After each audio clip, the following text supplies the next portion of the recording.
안녕하세요. 저는 인천에 살고 있는 30대의 평범한 여성이랍니다. 세상에 별 사람들이 다 있듯 별의별 사연들을 품고 살잖아요. 그런데 저는 제가 이 일을 겪기 전까지는 그렇게 크게 힘든 일이 없었습니다. 너무 충격적인 일이라 30년 동안 조용했던 삶에 폭탄이 한 번에 떨어진 건가라는 생각이 살며시 들기도 했는데요. 그런 제 사연 다들 한 번만 들어주시길 바랍니다. 전 원래 어려서부터 결혼을 일찍 하고 싶어 했어요. 오죽하면 고등학생 때도 결혼 노래를 불러서 저희 아빠께서는 그렇게 빨리 집을 떠나고 싶냐며 서운해 하셨고, 친구들은 제가 1등으로 결혼할 거라 생각했죠. 저 역시 제가 1등으로 결혼할 줄 알았습니다. 그러나 현실은 제 꿈을 이루기에는 너무 버거운 존재였어요. 늘 자연스럽게 만나서 연애하는 걸 좋아했던 편인데, 그러다 보니 결혼 상대로는 부족한 면들이 보였고 결국 헤어짐으로 이어졌습니다. 그들이 특별히 뭘 잘못했다기보다는 결혼까진 아닌 연애 있잖아요. 제가 이렇게 헤매고 있을 때 주변 친구들은 오히려 저보다 빨리 시집을 가기 시작했고 애를 낳고 사는 모습을 보니 마냥 부러웠습니다. 그렇게 초조해야 할 나이는 아니라는 걸 알지만 그냥 결혼을 하고 싶었거든요. 결국 저는 자연스러운 만남을 포기하고 결혼을 위해 상대방의 조건을 모두 파악한 후 만나는 자리를 선택했고, 그렇게 여러 남자와의 만남 끝에 제 짝을 찾았습니다. 지금의 제 남편은 조건도 만족이었는데 심지어 첫날 얼굴을 확인했더니 너무 잘생겨서 완전히 빠져버렸습니다. 결혼 생활은 결국 서로 얼굴 보고 사는 거잖아요. 남편의 외적인 모습까지 제 맘에 쏙 들어버렸습니다. 역시 인연은 따로 있다고 하던데 내 인연이 여기 있었구나 싶었어요. 남편도 저도 서로 결혼을 전제로 만나는 거라 연애 초기부터 자연스럽게 결혼에 대한 얘기를 주고받으면서 계획을 세웠습니다. 그리고 전 이 연애가 마음에 무척 들었어요. 뭔가 시간 낭비하는 것 같지도 않고 조건도 알맞지만 무엇보다 진심으로 서로 사랑해서 하는 결혼이니 더욱 좋았죠. 저만큼이나 결혼을 서두르고 싶어 했던 남편은 만난 지 1년도 안 된 상태에서 제게 프로포즈를 했습니다. 예상치도 못하게 받은 프로포즈는 잊을 수 없는 감동으로 남았고 저희는 바로 결혼을 준비했어요. 친정 부모님은 남편을 두 팔 벌려 환영하시는 분위기로 친아들처럼 반겨주셨고 남편도 저희 부모님께 살갑게 정말 잘했습니다. 그리고 시댁에 인사를 하러 갔을 때도 똑같은 분위기였어요. 저희 집도 꽤 밝고 유쾌한 분위기인데 시댁도 화목함이 인상적이었습니다. 특히나 시부가 굉장한 사업가셔서 경제적 여유가 있으신 편인데도 오히려 검소하신 게 정말 좋았어요. 남편에게는 위에 누나와 아래 여동생이 있었고 시댁에 인사를 하러 갔을 때 모두 함께 뵙습니다. 오느라 고생했네. 어서 와요. 네, 안녕하세요. 저는 성미연이에요, 아버님, 어머님. 그래요. 오느라 힘들었을 텐데 어서 들어와요. 임금님 수라상 저리 가라 할 정도로 한 상 가득 차려서 저를 환대해 주셨고 좋은 분위기 속에 함께 식사를 했습니다. 처음엔 형식적인 대화들로 시작해서 슬슬 어색함이 풀렸죠. 그리고 시부께서는 제게 정말 마음에 쏙 든다며 첫 대면에 통과를 아주 통쾌하게 외치시며 배웅을 해주셨습니다. 양가에 모두 인사를 마치고 나니 결혼한다는 게 실감이 나기 시작하면서 양가 부모님 모두 저희를 좋게 봐주시니 다행이었어요. 이 얘기를 제 친구들에게 했었는데 몇몇 친구들은 더 살아봐야 안다고 말해주기도 했고 몇몇 친구들은 시댁 제대로 만난 것 같다면서 부럽다고 하기도 했습니다. 제가 사람 보는 눈이 정확하지는 않지만 느낌상 시댁 잘 만난 것 같다는 생각을 하긴 했어요. 사실상 형님의 신우까지 있으면 조금 쉽지는 않죠. 그러나 제 결혼 생활은 그렇지 않았습니다. 결혼 후에 오히려 형님과 신우랑 따로 만나면서 데이트도 하고 그렇게 잘 지냈어요. 특히 형님은 저를 엄청나게 챙겨주셨습니다. 제가 자기 여동생 같이 느껴진다면서 혹시 살면서 어렵고 힘든 일이 있으면 무조건 형님께 털어놓고 의논하라고 말해주었죠. 마치 제게 친언니라도 생긴 것처럼 의지를 많이 했습니다. 시댁과 저희 신혼집이 차로 40분 정도 거리였고 결혼하신 형님네는 1시간 거리였어요. 그리고 미혼인 신혼애랑은 20분 거리로 가장 가까웠죠. 신우는 미혼이기도 하고 아직 젊어서 친구들과 시간을 많이 보내는 탓에 자주는 못 봤는데 1시간 거리에 사는 형님은 저랑 놀겠다며 그 힘든 거리를 왔다 갔다 해주셨습니다. 하도 저희 집 쪽으로 자꾸 오셔서 이번에는 제가 가겠다고 하면 절대 안 된다고 막으셨거든요. 그래서 정작 저는 형님네 동네에 못 가봤습니다. 한 번은 제가 형님에게 물어봤어요. 형님, 근데 왕복 2시간이 넘는데 매번 이렇게 오시는 거 안 힘드세요? 다음에는 진짜 제가 갈게요. 무슨 소리야. 옳게. 힘든 거 하지 마. 나는 운전하는 것도 좋아하고 그래서 상관없는데 옳게는 여리여리한 게 꼭 힘든 일 하면 쓰러지게 생겼잖아. 에이, 무슨 소리예요, 형님. 저 그렇게 연약한 사람 아니에요. 정말 다음에는 한번 초대해 주세요. 형님만 매번 저 위에서 고생하셔서 마음이 불편해요. 난 동생이 밑으로 둘이나 있잖아. 그래서 그런가 이렇게 하는 게 더 편해. 올케가 우리 동네로 오고 그러면 오히려 불편해서 제대로 놀지도 못할 것 같아. 그니까 그런 거 신경 쓰지 말고 보자. 얼굴 보는 게 중요하지.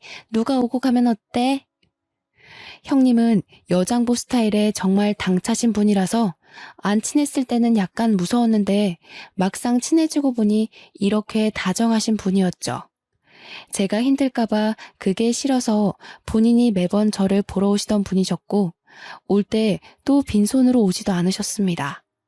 밑반찬이나 여자 몸에 좋은 것들을 막 사다 주시곤 했어요. 형님이랑 친해지면서 속마음도 들어볼 수 있었는데 제게 넌지시 말을 하더라고요. 옳게. 우리 부부 벌써 결혼 7년 차인가? 그런데 왜 애가 없는지 안 궁금했어? 그런 걸 뭘 궁금해요.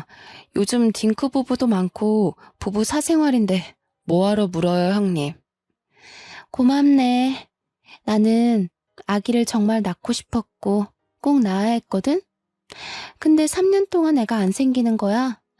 그래서 남편이랑 병원을 가서 검사를 해봤더니 내 자궁이 약해서 애를 못 갖는데. 말 그대로 불임인 거지. 의사한테 그 말 듣는데 너무 서글픈 거 있지? 그래서 남편이랑 그냥 둘이서 쭉 살기로 했어. 형님, 마음고생 심하셨겠어요. 아, 그때 생각하면 뭐 전부를 잃은 기분이었지. 실제로 전부를 잃은 것도 맞고. 그래서 나는 도준이가 결혼한다고 옳게 데려왔을 때 너무 기쁘더라고. 둘이 잘 살다가 자연스럽게 애도 낳을 거고 그럼 조카 생기는 거잖아.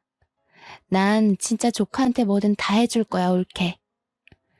언제일지는 모르겠지만 태어날 아기는 좋겠네요. 형님, 정말 아픈 상처를 저한테 이렇게 꺼내주셔서 감사해요. 그간 왜 형님네는 아기가 없는지 살짝 궁금하긴 했는데 이날 형님의 말을 듣고 마음이 참 많이 아프더라고요. 또 한편으로는 부담 갖지 말라면서 말은 했지만 내심 조카를 얼마나 바라고 계실까 싶기도 했죠. 저희 부부는 아기를 늦게 가질 생각도 없었고 자연스럽게 가질 생각이었기 때문에 하루빨리 좋은 소식을 들려드려야겠다 싶었습니다. 저를 챙겨주는 좋은 마음은 형님뿐만이 아니었죠. 시부모도 정말 과했습니다. 명절이 되어 시댁에 가기라도 하면 제가 힘들까봐 오히려 형님과 신우에게 일을 시키고는 하셨죠. 자꾸 그런 모습들이 오히려 부담스러워 정말 괜찮다고 제가 하겠다고 나서면 남편까지 나서서 저를 쉬게 했습니다. 저 정말 괜찮아요. 다 같이 얼른 하고 쉬는 게 좋죠. 저도 할게요. 무슨 소리야. 얼른 방에 가서 쉬고 있어. 이런 거 젊어서부터 자꾸 하면 몸 상해. 그래, 옳게. 나랑 도희가 할 거니까 얼른 가서 쉬어. 아, 정말 괜찮아요. 그냥 같이 할래요. 어디 아픈 것도 아닌데 저만 왜 특별 대우를 받아요? 그게 우리 집안 룰이야. 며느리라고 막 부려먹는 거 난 딱 질색이야. 그니까 얼른 들어가서 쉬다가 저녁 먹을 때 나와. 상상도 해본 적 없는 시댁에서의 풍경이었습니다. 제 지인들만 해도 명절날이로 명절만 지내고 오면 끙끙 앓고는 했는데 전 오히려 너무 심심했죠. 과할 정도로 저를 아껴주고 챙겨주는 시댁 식구들 덕분에 좋기도 하지만 한편으로는 부담스럽기도 했습니다. 저를 과하게 챙겨주셨던 분들이지만 약간 이상한 부분은 있었어요. 형님은 제가 몸에 해로운 것이라도 하려고 하면 완전 태도가 돌변하셨습니다. 평소에 보지 못한 모습을 보이며 정색을 하더라고요. 형님과 데이트를 하다 가볍게 맥주 한 잔을 먹으려고 한 적이 있었죠. 그런데 형님은 갑자기 정색하면서 저를 말렸습니다. 옳게, 지금 술 마시려는 거야? 치킨을 먹는데 맥주를 안 마셔요? 전 당연히 맥주 한 잔 하는 줄 알았죠. 형님 드시기 싫으시면 음료수 드세요. 저는 시원하게 맥주 마시려고요. 무슨 소리야, 옳게. 내가 맥주를 마시고 옳게는 음료수를 마셔야지. 아직 아기도 안 낳은 사람이 몸 관리 안 하는 거야? 그러다 큰일 나. 형님, 맥주 한 잔 먹는다고 무슨 큰일이 나요. 평소에도 마시는데요. 평소에도 마신다고? 그러지 마, 옳게. 몸 관리는 똑바로 해야 해. 그러다 나처럼 애 못 가지면 정말 어쩌려고 그래. 그걸 원하는 거야? 네? 그건 아니지만. 형님, 혹시 화나신 거예요? 나 지금 화났거든? 몸 관리 좀 잘해줘. 다 큰 성인이 맥주 한 잔을 마신다고 화를 내는 걸 보고 황당했습니다. 제가 임신 중에 마시는 것도 아니고 심지어 임신 준비를 하고 있는 것도 아닌데 너무 과하지 않나 싶었죠. 이때부터 형님의 행동을 유심히 보게 되었어요. 그렇게 유심히 보니까 형님이 제게 과하게 막는 것들이 있다는 걸 알았죠. 너무 자극적인 음식이나 건강에 해로운 음식들은 절대 먹지 못하게 했고 형님이 해다 주는 반찬이나 먹자고 하는 음식들은 전부 산모에게 좋은 음식이나 여자에게 좋은 음식이었습니다. 물론 가볍게 생각하면 임신을 생각하고 있는 저를 위해서 노력해 주신다고 생각할 수 있지만 결코 가볍게 생각할 수 있는 문제가 아니었죠. 왜냐면 시모도 가만히 있는데 왜 형님이 나서서 임신 압박을 은근히 주는 건지 모르겠더라고요. 이게 말로만 듣던 임신 압박이구나를 내심 깨닫게 되었습니다. 평소에는 천사 모습을 한 형님이셨지만 저렇게 제가 본인의 뜻에 어긋난다 싶으면 완전히 정색한 호랑이로 돌변하고는 했죠. 그런 모습들이 점점 불편해지기 시작할 때쯤 아니나 다를까 형님은 대놓고 제게 물어봤습니다. 옳게, 그나저나 아직 소식은 없는 거야? 네? 어떤 소식이요? 어떤 소식이냐니. 당연히 임신이지. 아, 네, 아직 없죠. 왜 아직 없어? 한참 불타오를 신혼인데. 아직 없으면 문제 있는 거 아니야? 그런데 그렇게 천하태평하게 있는 거야? 형님, 저희 결혼한 지 이제 2달 조금 넘었어요. 아직 걱정할 정도는 아니잖아요. 무슨 소리를 하는 거야. 젊은 사람들은 혼전 임신에 허니문 베이비로 바로 임신하는 마당에. 가만 보면 옳게는 너무 안일하게 생각하는 것 같아. 그런 게 아니라 아직 그렇게 급하지가 않아요. 이 사람도 그렇고 저도 그렇고. 그건 옳게 생각 아니야? 옳게가 자꾸 그렇게 생각하고 말하니까 정작 도준이는 그런 마음이 아니어도 말 못하는 거 아니냐고. 형님, 그런데 왜 화를 내세요? 제가 뭘 잘못한 건가요? 임신을 하는 건 저희 부부가 선택할 일이고 저희끼리 알아서 하겠다고 분명 말씀드렸는데 매번 왜 그러세요? 저 형님이 자꾸 이러시는 거 너무 불편해요. 옳게. 불편이고 뭐고 지금 그게 중요한 게 아니야.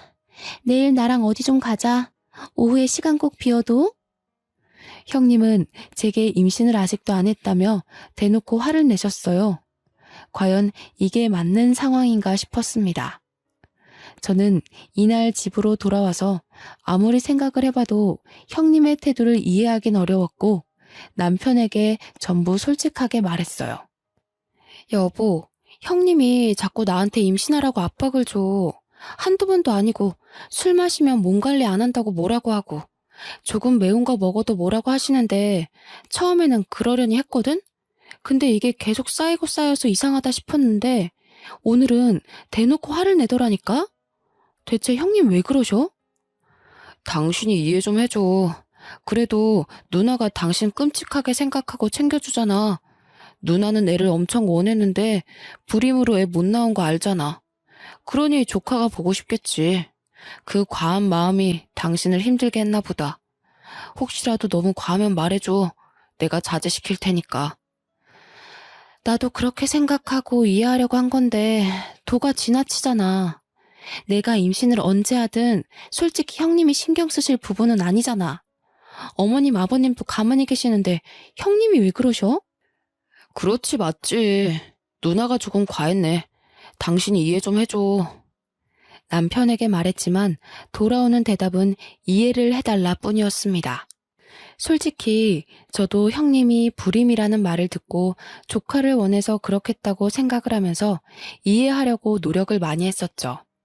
하지만 저렇게 대놓고 화까지 내는 걸 누가 쉽게 이해하겠어요.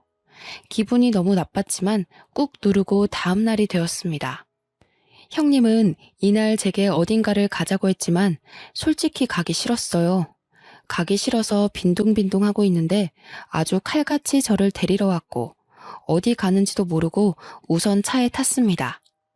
제가 차에 타서도 내내 어디 가는 거냐고 물었는데 대답을 안 해주는 거예요. 자꾸 말을 돌리고 회피하는 게 느껴져서 뭔가 이상하다고 싶었습니다. 그렇게 한 상가 건물 지하 주차장을 들어가는데 그 건물은 병원 건물이었죠. 얼핏 산부인과를 본 것 같아서 제가 혹시나 하는 마음에 차에서 내리지 않고 물어봤습니다. 형님, 설마 지금 산부인과 가는 거예요? 어? 산부인과 가는 거 맞는데? 여기가 내 지인이 의사야. 그래서 잘해줄 거야. 걱정하지 말고 얼른 가보자. 자연 임신이 어려운 거면 빨리 시험관이든 뭐든 해야지. 그렇게 넋 놓고 있을 때가 아니거든. 형님, 정말 뭐 하시는 거예요? 저랑 의논도 안 하시고 병원을 데려오세요. 지금 이거 너무 선 넘는 행동인 거 아시죠? 정말 많이 참으려고 노력하고 있는데 오늘은 도저히 못 참겠네요. 검사를 받더라도 제가 알아서 받을 거니까 제발 저희 부부 일에 신경 좀 꺼주실래요? 가긴 어디를 가. 여기까지 왔으면 검사라도 하고 가라니까. 검사하는 게 뭐 어려운 것도 아닌데 대체 왜 그래 어린애처럼. 제가 지금 검사하는 게 어려워서 이래요?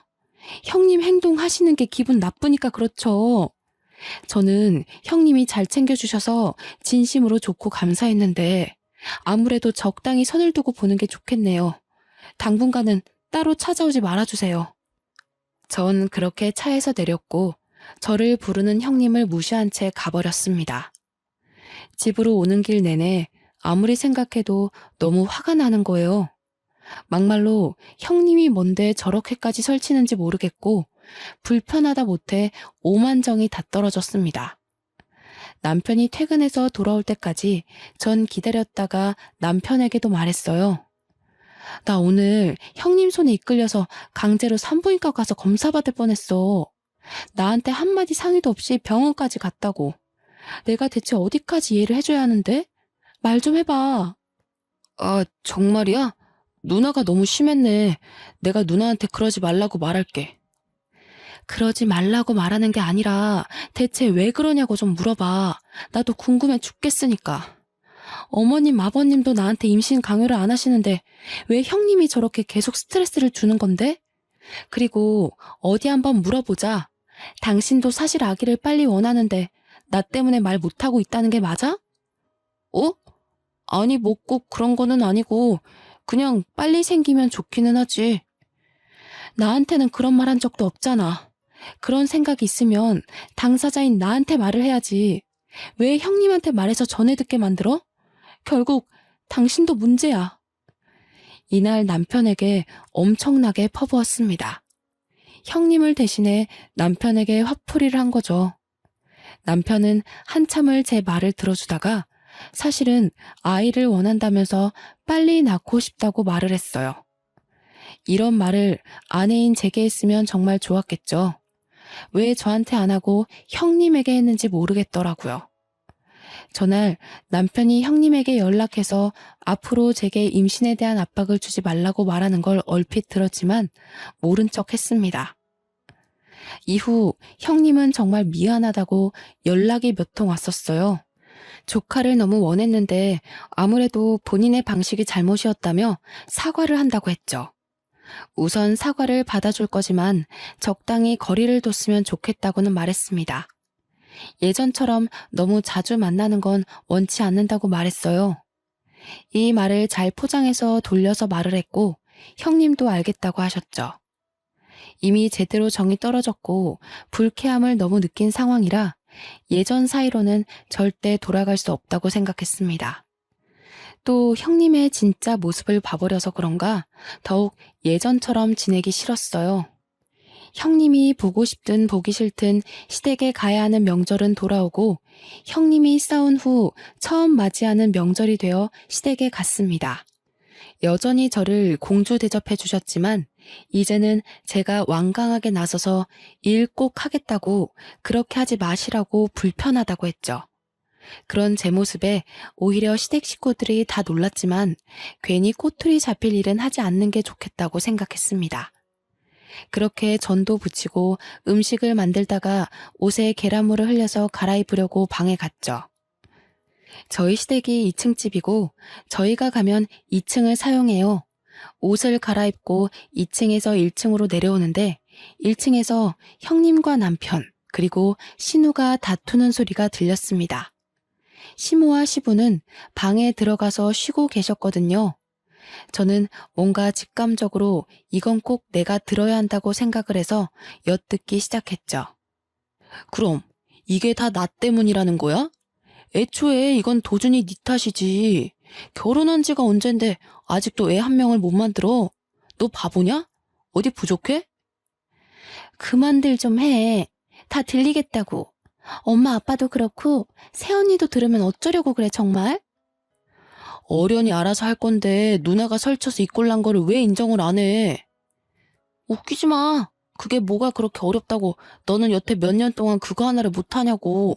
언제까지 내가 이러고 있어야 하는데 나는 뭐 좋아서 이러고 있냐고.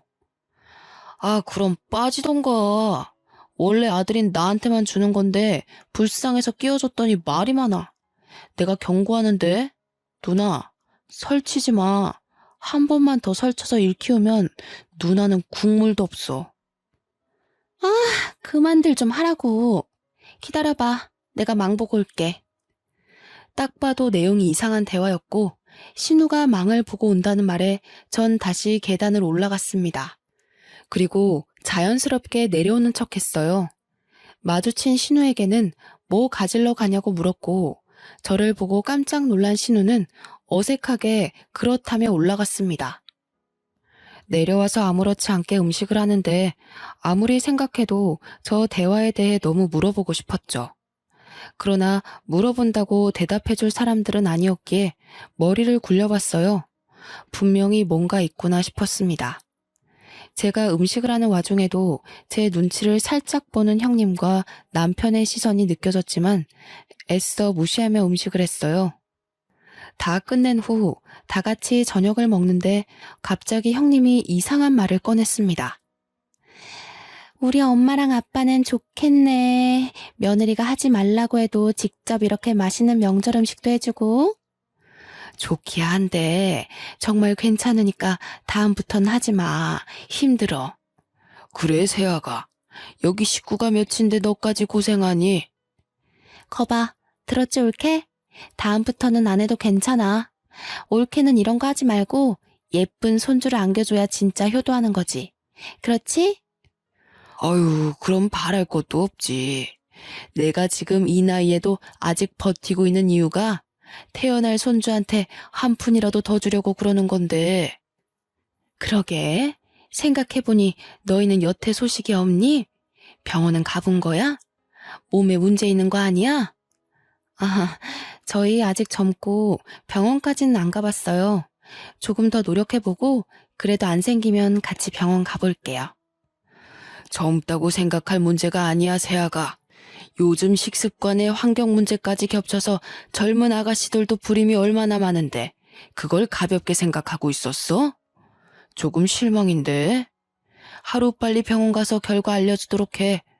내가 다른 건 다 세아가 너 편하게 해주지만 이 문제는 쉽게 넘어갈 게 아니야. 네, 알겠습니다. 딱 봐도 병원 가서 검사시키려는 형님의 속셈이 보였죠. 대화 내용도 그렇고 저렇게까지 해서 저를 병원에 데려가는 모습도 그렇고 아무래도 뭔가 있다는 생각을 떨쳐낼 수가 없었습니다. 저는 명절이 끝나면 신우를 찾아가기로 생각했어요. 신우는 형님과는 다르게 소극적이고 성격도 굉장히 착했습니다. 그래서 분명 계속 파고들면서 물어보면 대답을 할 수밖에 없을 거라 생각했어요. 남편에게도 티내지 않고 신우에게 오랜만에 데이트하자며 연락했습니다. 혹여나 이걸 형님이나 남편에게 말할까봐 신우네 집 근처에 볼 일이 있어서 왔다면서 아주 자연스레 밑밥을 깔았어요. 그리고 신우는 의심 없이 반갑게 저를 만나러 나왔죠. 신우와 저녁을 맛있게 먹고 조용한 카페를 찾아가서 대화를 나눴습니다. 솔직하게 뭐냐고 물어볼까 아니면 은근슬쩍 알고 있는 척 물어볼까 엄청 고민했어요. 신우 성격상 제가 뭘 알고 있어야 스스로 실토할 것 같아서 아는 척 연기를 시작했습니다. 아가씨, 나는 우리 식구들 다 진심으로 아주 좋았는데 어머님 아버님 빼고는 나한테 다들 진심이 아니었더라? 아가씨도 그렇고 그래서 너무 속상하던데? 네? 언니 그게 무슨 말이에요 갑자기? 뭐든 꼬리가 길면 다 걸리는 법이거든. 셋이서 작정하고 나 하나 바보 만들면 끝까지 내가 모를 거라고 생각한 거야? 그나마 내가 오늘 아가씨를 만나러 온 이유는 앞길이 아직 창창하고 젊으니까 기회를 주려고 온 거야. 나한테 모든 걸 자백하면 선처해줄 의향이 있어. 그렇지만 조금이라도 다르게 말하면 오빠랑 형님처럼 똑같이 처벌받게 할 거야. 네? 그게 처벌할 수 있다고요? 아닌데. 그럴 리가 없는데. 나 시간 없어. 선택해서 얼른 말해. 새언니, 정말 미안해요. 저도 언니 볼 때마다 너무 죄책감 느꼈는데 이미 약속은 해서 어쩔 수 없었어요. 지금이라도 뭐든 다 할 테니까 제발 처벌은 하지 말아주세요. 저 아직 시집도 못 갔는데 제발요. 울며 불며 신우이가 말한 내용은 충격 그 자체였습니다.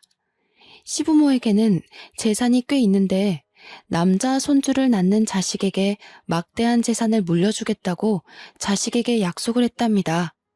거기다 유일하게 아들인 우리 남편이 남자 손주를 낳으면 시부가 회사까지 물려주겠다고 했다더군요.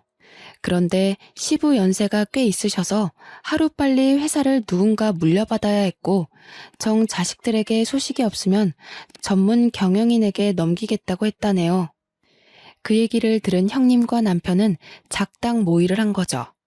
형님은 이미 불임으로 아이를 낳을 수 없으니 남편이 아들을 낳으면 3분의 1로 셋이서 재산 분할하자는 각서를 썼다고 합니다.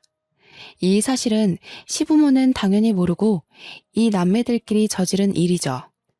상황이 이러니 당연히 제가 빨리 아이를 가져야 했고 형님은 소식이 없는 제가 혹시라도 본인처럼 아이를 못 가질까봐 검사까지 시키려고 했던 겁니다. 전 이 사실을 알고 너무 소름이 끼쳐서 말을 못하고 있었어요. 그런데 이게 끝이 아니었죠. 신우는 정말 제가 본인을 처벌할까봐 무서웠는지 알고 있는 사실을 다 말해주는 눈치였습니다. 꺼이꺼이 울면서 말을 하더라고요. 새언니, 정말 미안해요. 저도 정말 멈추고 싶었던 게 오빠랑 언니는 돈에 미쳤어요. 오빠 전 여자친구랑 원래 결혼하기로 했었거든요. 아이가 생겨서요. 그런데 아이 성별이 딸인 걸 알고 오빠가 그 여자를 버렸어요. 그래서 아이랑 그 여자랑 정말 힘들게 살 거예요. 지금도. 뭐라고? 진짜 너네 사람이 아니구나. 그걸 알면서도 눈 감아준 건 결국 아가씨 너도 공범인 거야. 알아? 아무리 돈이 좋고 각서를 썼더라도 가족이니까 그만하라고, 이건 멈춰야 한다고 말렸어야지. 그런데 나한테까지 피해를 주려고 해? 미안해요, 정말로. 언니는 그 전 여자친구가 꼴나기 전에 얼른 떠나요. 그냥 내가 해줄 수 있는 말이 이것뿐이에요. 그리고 저희 부모님한테는 비밀로 해줘요. 부모님 아시면 저희 죽어요, 정말.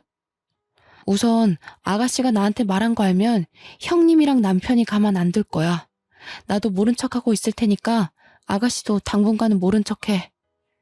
혹시라도 신우가 형님과 남편에게 자백했다고 말해서 일이 틀어질까봐 입단속을 시켰습니다. 모든 사실을 알고 나니까 너무 충격적이라서 그런지 입이 다물어지지도 않더라고요. 충격이 커서 남편과 한 침대에서 도저히 함께 잘 자신이 없어서 일이 생겼다 말하고 그날은 호텔에 가서 혼자 하루를 보냈습니다. 밤을 새우면서 많은 생각을 했는데 그 전 여자친구라는 사람을 찾아서 꼭 만나야겠더라고요. 그래야 정확하게 알 수 있을 것 같았죠. 그런데 이상하게 걸어 다니는데 속이 울렁거리고 자꾸 몸이 나른한 게 잠을 미친 듯이 잤어요. 아무래도 스트레스를 과하게 받아서 그런 거겠지 생각하고 넘겼는데 순간 설마 하는 생각이 들었죠. 혹시나 하는 마음에 테스트기를 해봤는데 두 줄이 나와버렸습니다. 하필 이 타이밍에 임신 사실을 알게 되니 막막해서 테스트기를 종류별로 한 6개를 해본 것 같아요. 가장 정확한 건 아무래도 병원을 가봐야 하는 거니 바로 병원을 가봤죠. 주수가 짧아서 아직 성별은 확인이 불가했지만 임신이 맞았습니다. 저는 그냥 그날 바로 남편에게 말했어요. 나 임신이래. 오늘 병원 갔다 왔어. 뭐? 그게 정말이야? 성별은? 아들이래? 무조건 아들이어야 하는데? 당신 정말 웃긴다. 왜 아들이어야 하는데? 임신을 축하해줘야지 성별을 따지고 들어? 왜? 딸이면 어쩔 건데? 지우려고? 어? 에이, 왜 그래? 당신 임신했다고 벌써 예민한 거야? 무조건 아들을 낳아야지.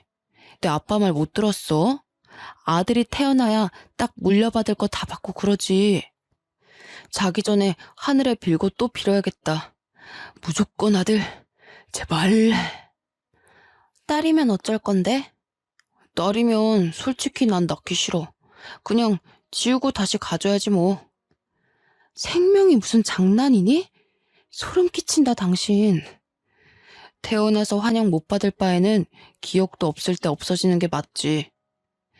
너 같은 게 왜 태어났을까? 너희 남매 재산 분할 때문에 아들 낳아줄 여자가 필요하다며? 다 필요 없고 소름 끼치니까 당분간 떨어져서 지내자. 생각할 시간이 필요해. 뭐? 그거야 맞는 말이긴 하지만 그렇다고 해서 당신한테 피해를 준 건 아니잖아. 아, 우선 아직 성별도 모르니까 그래, 떨어져 지내면서 편하게 있어. 내가 안 보일 테니까. 그치만 꼭 몸 조심해야 돼. 사람이라면 감히 내뱉을 수 없는 말을 아무렇지 않게 하는 남편을 보고 전 충격을 받았습니다. 별거를 하자고 말했지만 남편은 별거고 뭐고 귀에 들리지도 않았고 기뻐서 날뛰더라고요. 아직 성별을 모르니 성별이 판별될 때까지는 나가 있어 주겠다는 말을 하는데 저게 사람인가 싶었습니다. 전 이미 모든 마음의 결정은 했고 이혼 준비를 바로 시작했어요. 이어 미혼모로 사는 남편의 전 여자친구를 찾기 위해 흥신소의 도움을 받았습니다. 흥신소의 도움을 받았더니 생각보다 빨리 찾게 되었고 제 생각보다 그 여자는 너무 힘겹게 살고 있었습니다.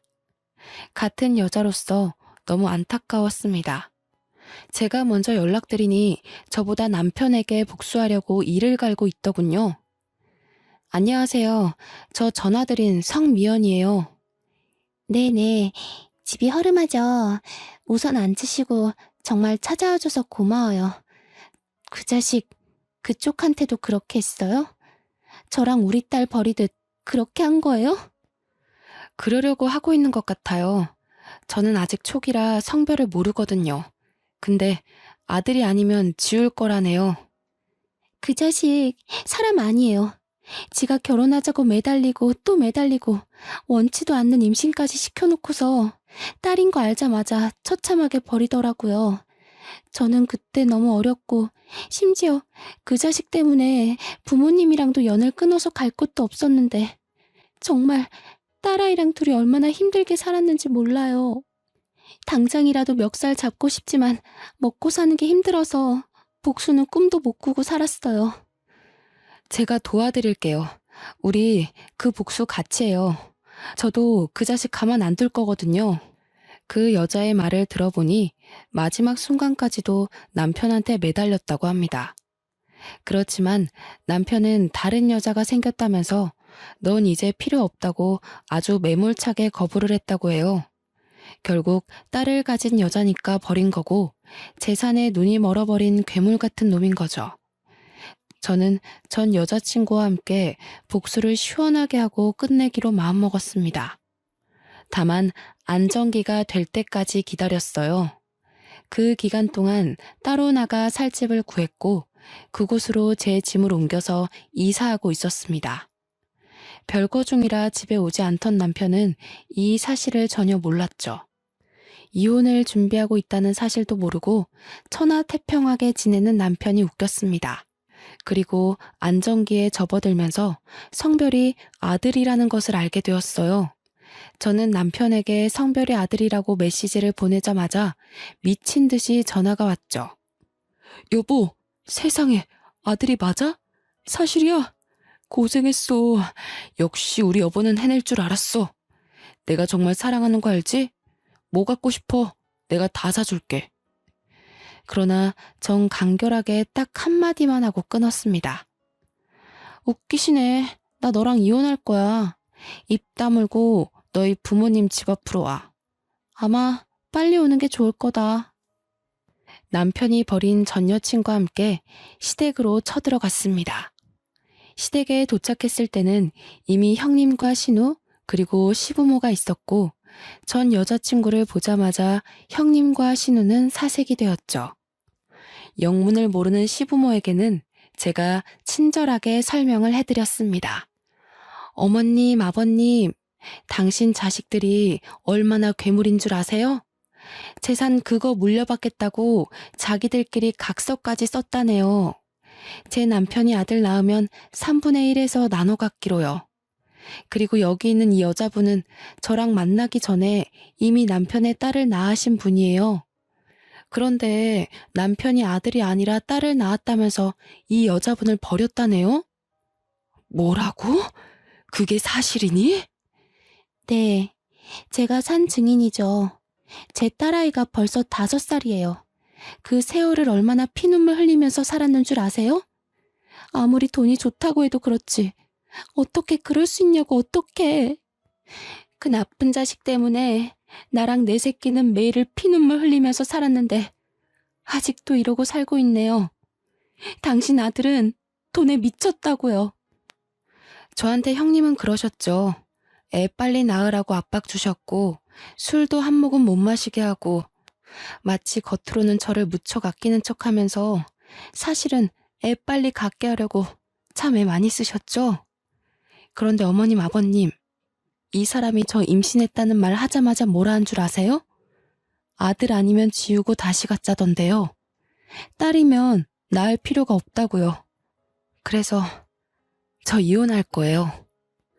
제 말이 끝나자마자 시모는 뒷목 잡고 쓰러졌고 뒤늦게 도착한 남편은 전 여자친구를 보자마자 막 쫓아내려고 했습니다.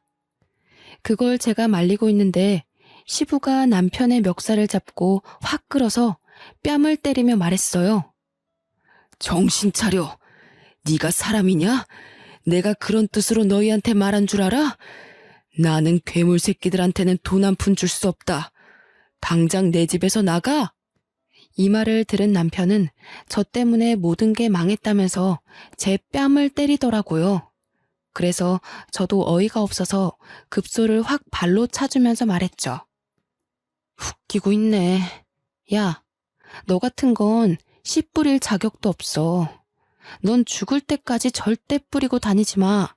여자들이 너무 아까우니까. 그러고 시댁을 나섰습니다. 몇 달 동안 남편과 이미 별거 중이었고 시댁 소식은 들을 길이 없었는데 그나마 신우가 먼저 연락해서 술술 말해주더군요. 전 남편은 집에서도 쫓겨나고 시아버님은 충격에 전문 경영인을 구하기로 했다네요. 너무 통쾌하더라고요. 웃긴 건 시부의 모든 경제적 지원이 끊겨버린 남편은 제게 다시 시작하자며 매달리기 시작했습니다. 제 뱃속에 아들이 있으니 다시 시부모님을 설득해서 자기가 회사만 물려받으면 모든 게 끝난다고요. 그 말을 듣는데 참 어이가 없었죠.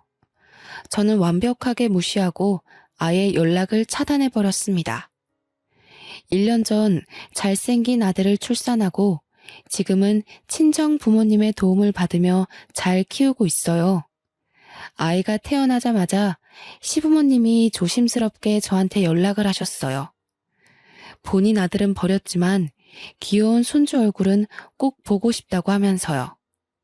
그 마음이 이해가 안 되는 건 아니었기에 지금은 전 시부모님과는 왕래하며 아들 얼굴도 보여주고 있어요.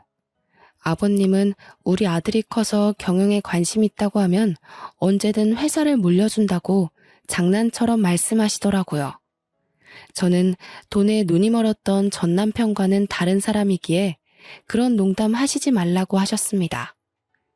지금은 아들 키우는 재미로 살고 있어요. 어찌나 하루하루 쑥쑥 크는지 한시라도 눈을 뗄 수가 없을 정도로 귀엽더라고요.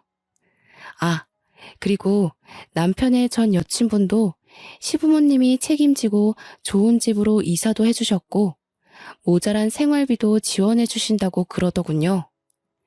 시부모님은 착하신데 어떻게 그 핏줄에서 악마 같은 전 남편이 태어났나 아직도 모르겠어요. 그래서 저는 아들을 키우면서 돈이 전부가 아니라는 것을 제대로 가르쳐 줄 생각입니다. 제 사연을 읽어주신 분들도 모두 행복하시길 바라며 마무리할게요.